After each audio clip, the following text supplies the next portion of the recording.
Welcome back to Talk Tickers. This is the show for the professional investor where we strip away the noise to find the alpha. And we do it by diving deep into the earnings calls that matter. It's Monday, February 2nd, 2026, and today we are turning our attention north. That's right, to Alerus Financial Corporation, ticker symbol ALRS. This is a really interesting one. It's a small cap name, but with, let's say, large cap complexity. And frankly, if you only glanced at the headline numbers this quarter, you probably would have run for the hills. Oh, absolutely. It was a classic kitchen sink quarter. Yeah. You look at the GAAP earnings per share, and it is just, it's ugly. A loss of $1.27 per share. Mm-hmm. And here's the hook that really defines this whole deep dive. The stock actually closed up 2.1% on the day of the call. Which tells you immediately that the smart money looked right past that headline loss. This wasn't a disaster. It was a reset then accelerate quarter. They took a massive hit on paper to clean the deck for 2026. Exactly. So our mission today is to unpack exactly how they pulled off this balance sheet surgery, why they're doubling down on what they call the unbank model. And, of course, the grand finale. And, of course, we'll wrap up with our This Is Not Financial Advice segment, where we pitch a trade idea involving, believe it or not, college basketball and corporate headhunting. I'm looking forward to that one. But let's start with the anatomy of the results. Let's do the snapshot. So, as I mentioned, that scary number was the GAAP loss of $1.27. And just for context, the prior quarter, they posted a profit of 65 cents. So it's a massive swing into the red.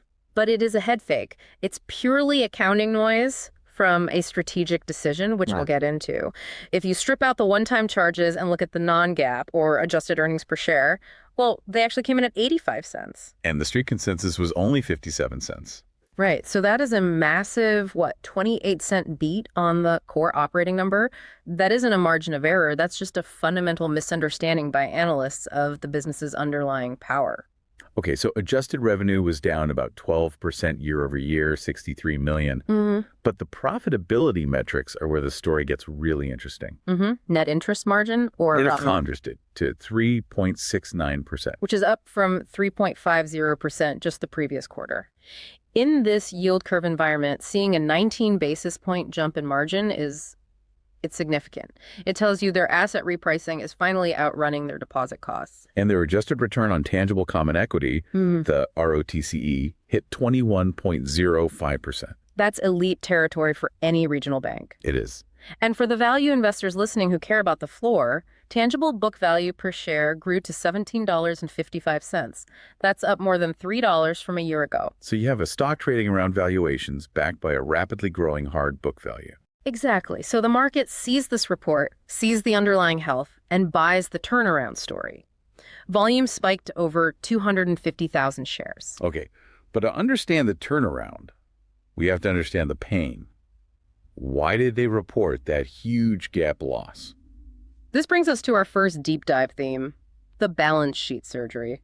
Because that loss wasn't an accident, it wasn't some surprise operational failure, it was a choice. They decided to rip off the Band-Aid. They sold $360 million of available for sale securities. Let's break down the mechanics here for a second. Yeah. Banks hold these available for sale, or AFS securities, usually bonds, just to earn some interest. Right. The problem is Alerus bought a lot of these bonds years ago when rates were basically zero. So they were legacy bonds yielding only about, 1.7%? Exactly. In a world where the risk-free rate has been hovering much, much higher, holding a bond that pays you 1.7% is, it's dead money. It's an opportunity cost every single day. So they sold them. They did.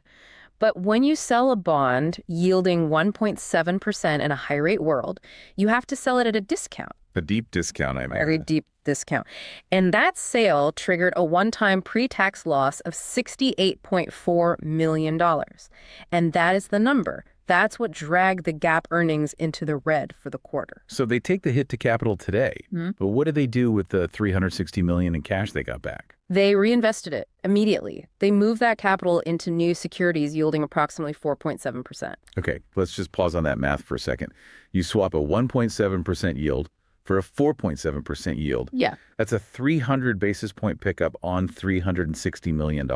Which is exactly why they did it. It is immediate earnings accretion for 2026. They essentially paid a one-time fee in Q4 of 25 to permanently boost their net interest margin going forward. And there was another layer to this trade, right? It wasn't just about the yield, it was about duration. Correct. They significantly shortened the duration of the portfolio. The stuff they sold had a duration of over 5 years.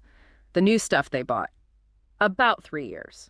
Okay, so why does that matter for the listener? It reduces risk. Shorter duration just means the value of the bonds is less sensitive to interest rate changes. It gives them more flexibility, more liquidity. It's a defensive move that also happens to be highly profitable. So the kitchen sink quarter was really just them remodeling the kitchen to be way more efficient. That's a great way to put it. It creates a clean deck for the year. But Alerus isn't just relying on bond yields. And this leads us to the second theme, which is their business model. They really don't look like a typical regional bank. They call it the unbank model. And usually when I hear corporate marketing terms like unbank, I kind of roll my eyes. Me too. But looking at their revenue mix, they might actually have a point. The data supports the label. If you look at a standard regional bank, they are spread lenders. They borrow at X and lend at Y. Alerus is different. They're adjusted non-interest income. So fee income is nearly 41% of their total revenue. That's double the industry average. It's massive. It stabilizes the whole revenue stream because fee income doesn't fluctuate with interest rates the way spread income does. And the driver here is their retirement and wealth division. We're talking about $50 billion in assets under administration and management. Right. And to put that in context for you, their retirement and wealth assets are 10 times the size of their actual banking assets. Wait, say that again? 10 times. 10 times. It's an enormous engine attached to a relatively small bank chassis. The retirement division alone provides over a quarter of the company's funding. And this creates a serious competitive moat on the deposit side. I mean, specifically, I want to talk about the HSA deposits, health savings accounts. They have over $200 million in HSA deposits just sitting on the balance sheet. And do you know what those deposits cost them? I saw this in the transcript and I had to double check it. It's 10 basis points. 10 basis points, 0.1%. In a world where other banks are fighting tooth and nail, paying 3 or 4% for CDs just to keep the lights on, Alerus is sitting on $200 million. That is, for all intents and purposes, free. That is a superpower. It anchors their cost of funds so much lower than their peers. It creates a structural advantage. While other banks are seeing their margins get crushed by rising deposit costs, Alerus has this buffer, this giant pool of ultra-cheap funding. So they've fixed the bond portfolio. They have this high-fee, low-cost funding engine. What's the play for 2026? What is the guidance telling us? The guidance is, I'd call it optimistic but grounded. They're looking for loan growth in the mid-single digits and deposit growth in the low single digits. And they expect that net interest margin, the NIM, to stabilize between 3.50 and 3.60%. With a return on assets target of over 1.2%. But what's really fascinating here is how they plan to get that growth. It's not just waiting for the economy to get better. Right. They were very explicit about this. They are not betting on GDP growth.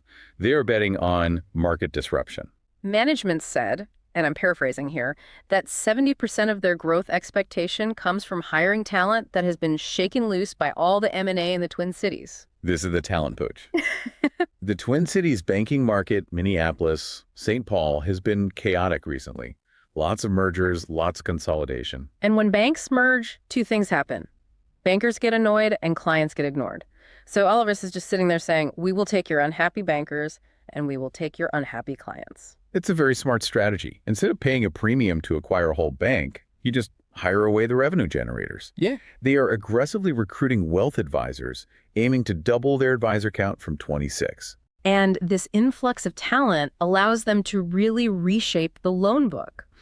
They are deliberately running off what they call orphan commercial real estate loans. Let's define orphan for everyone listening.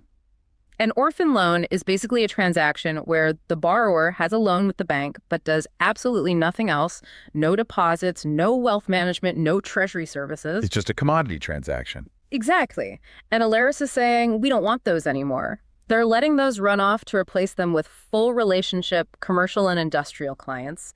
They want the operating accounts, the treasury management, the whole package. Which is harder to win, but it's much stickier and more profitable in the long run. Exactly. It improves the quality of the revenue, not just the quantity. Now, We do have to provide some context for investors. It wasn't all sunshine and rainbows. There is risk here, particularly on the credit side. There was a credit blip. Non-performing assets ticked up slightly to 1.27%. And there's one specific elephant in the room, a large Twin Cities multifamily loan. This is a $32 million loan. Now, for a bank with total assets around $4 billion, a $32 million bad loan is, well, it's a concentration risk. It is significant. But management provided some mitigation details to calm the market. They said the building is 74% leased.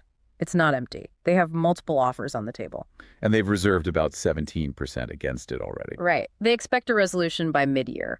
So it's a headache, but they claim it's a contained headache. It does highlight the risk of the model, though. You can have all the fee income in the world, but you are still a bank at the end of the day. One or two massive bad loans can wipe out a lot of progress. That's true. Although their overall reserves are still pretty robust at 1.53% of total loans, they aren't running thin on safety. The other struggle is deposits. We mentioned the cheap HSA money, but the non-interest-bearing deposits, the checking accounts that pay zero, are eroding. That's happening everywhere. It's called cash sorting. Clients are waking up and moving their idle cash into accounts that actually pay some yield. So Alerus is paying 2 to 3% on new accounts just to keep that money. But the key metric here is retention. And retention is high 95% since they acquired Home Federal. So the money isn't leaving the bank, it's just getting more expensive to keep. And liquidity remains strong, nearly $3 billion available. One more macro note that's crucial. Their guidance for 2026 assumes 0 Fed rate cuts. That's a very conservative baseline. It is, but here's the kicker. Because they're slightly liability sensitive, if the Fed does cut rates, Alerus actually wins. Explain that mechanism. Well, liability sensitive just means their deposit costs will fall faster than their loan yields. So if the Fed cuts rates by 25 basis points, management estimates their net interest margin actually improves by about 5 basis points. So a rate cut is pure upside for them. Exactly. They win if rates stay high because of the bond restructuring, and they win even more if rates get cut because their funding costs drop. It's a very comfortable position to be in. And underneath all of this, that tangible book value is still growing. It's at $17.55, provides a nice valuation floor. It limits the downside. You're buying a growing book value with a cleaned up balance sheet. Okay, let's take a breath. We've covered the kitchen sink loss, the bond swap, the unbank fee model, the talent poaching strategy, and the credit risks. It is a compelling setup for a small cap bank. Which brings us to our favorite segment of the show. Here we go. This is not financial advice. Please, listeners, do your own due diligence. We're just two voices on a stream analyzing public data. But we like to pitch an outrageous but plausible trade idea. What have you got for us today? I'm calling this one the Hoosier Hedge, or maybe the Twin Cities Talent Arb. I'm listening. Explain the Hoosier connection first. Did you catch the Q&A at the end of the call? I did. That was a funny moment. The analyst, David Long, was congratulated on the Indiana Hoosiers winning the national title. Which, given their history, is quite the feat for 2026. Exactly. And my logic is, if the Indiana Hoosiers can win the national title, then a regional bank can trade like a high multiple wealth manager. Anything is possible. That is certainly one way to look at it. Let's get to the mechanics of the trade. Okay, here is the pitch. Alerus is explicitly targeting disrupted competitors in the Twin Cities. They're saying 70% of our growth is coming from poaching your people. Right. And we know they're structured like a wealth management firm, 40% fee income. Which usually commands a much higher PE multiple than a traditional bank. Exactly. So the trade is this. You go long Alerus, ALRS, and you short the generic regional banking ETF, the KRE. Okay, so you are hedging out the sector risk. You are betting on a bank that acts like a wealth manager and is actively stealing the best bankers from its neighbors. It is a brain drain arbitrage. You want the specific winner in the Twin Cities talent war, that's Alerus, but you don't want the exposure to the generic regional banking headwinds like CRE crashes or deposit flight. That actually makes a lot of sense. You're isolating the alpha of their specific strategy.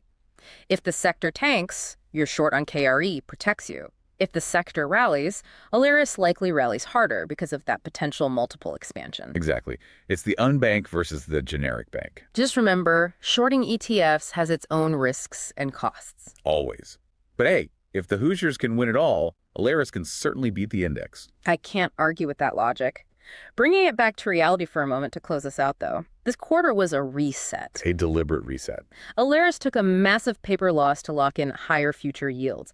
That's done. The bandage is off. And that fee income provides a safety net that other banks just don't have. The commercial and industrial loan growth is the upside if they can really pull off this talent heist in Minneapolis. The things to watch are the net interest margin trajectory. Does it actually stay above that 3.50% level? And, of course, the resolution of that $32 million apartment loan. If that loan gets resolved without a massive write-down and the NIM holds, this stock looks very interesting here.